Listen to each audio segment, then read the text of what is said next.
ఇక నన్ను తిట్టడానికైతే వాళ్ళ నోరు మొక్కాలిగా ఎప్పుడో సందర్భంలో కోపం వచ్చి ఒకటి తిట్టినామంటే ఓ మనిషిని మాట వేరు పొద్దాకాదే కదా కేసీఆర్ చచ్చిపోవాలి మాట్లాడినప్పుడల్లా ఎక్కడైనా మాట్లాడు ఏ సందర్భంలో మాట నువ్వు కాలేజీలో మాట్లాడు లేకపోతే ఇంకొకడ మాట్లాడు స్కూల్ పిల్లల కాడ మాట్లాడు గింత అక్కసు ఉంటుంది మనుషులకు అది కరెక్ట్ అవుతుందా సో ఇష్టం వచ్చిన పద్ధతులు మాటలు ఇష్టం వచ్చిన దుర్మార్గ ప్రచారాలు అన్ని పచ్చి అబద్ధాలు నోరు తెరిస్తే రియాలిటీ వేరుంది జరుగుతున్నది వేరున్నది అన్ని రికార్డ్ అవుతున్నాయి ప్రజల్లో అన్ని గమనిస్తున్నారు. నువ్వు కాదు కదా నడువుకు రాయి కట్టుకొని ఆడ ఉన్న మల్లన్న సాగర్లో దుంకి చచ్చిపోతావు. మల్లన్న సాగర్ కాకపోతే రంగనాయ సాగర్లో మెడకు తాడేసుకొని ఊరేసుకొని చచ్చిపోతావు. చంద్రశేఖర్ రావు గారు నన్ను గెలకకు, నేను అన్ని చూసిన. ఎక్కడని తూ అని పాపన వాడు పోతాడు, పోని మనం మంచి పని చేయాలి. దేవుడు శిక్ష ఇచ్చిండు. నేను ప్రమాణ స్వీకారం చేసినాడే కూలబడ్డాడు, నడువిరిగింది. ఇంతకంటే పెద్ద శిక్ష నేను జైలు వేసినా అయ్యేదేం లేదు.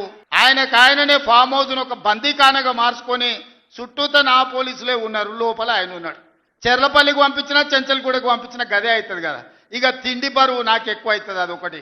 లోపల చెర్లపల్లి చెంచల్గూడ పెడితే ఆయన తిండే తినికి మళ్ళీ ఆయన ఏదైనా కావాలంటే అదిగిన అయితే సర్కార్కి ఎక్కువ ఖర్చు అవుతుంది. తిండి ఆయన సంపాదించి తిన్నా ఫామ్ హౌస్లే ఒక బందీఖానగా పెట్టుకొని చుట్టూతో మన పోలీసులే పహారా కాస్తున్నారు. ఇక ఆయన చేసిన పాపాలకు ఆయననే పోతాడని ఊరుకున్నా.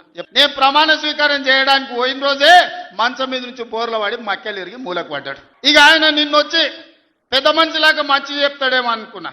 తోలు తీస్తా అని అన్నాడు. తోలు తీస్తాడంటేనే ఇక నేను చెప్పదలుచుకున్నా, అయ్యేగా నా సంగతి వదులు కానీ మా సర్పంచులు వచ్చిండ్రు, రా ఏ తోలు తీస్తావురా, నీ తోలు తీసుడు కాదు నిన్ను చీరి చింత కట్టి చింతమడకలో ఏలాడేసి కొడతారో లేదో మా సర్పంచులు, రా కొడంగల్కి వస్తావా లేకపోతే మమ్మల్ని చింతమడకకు రమ్మంటావా, మా సర్పంచులను దోల్తా.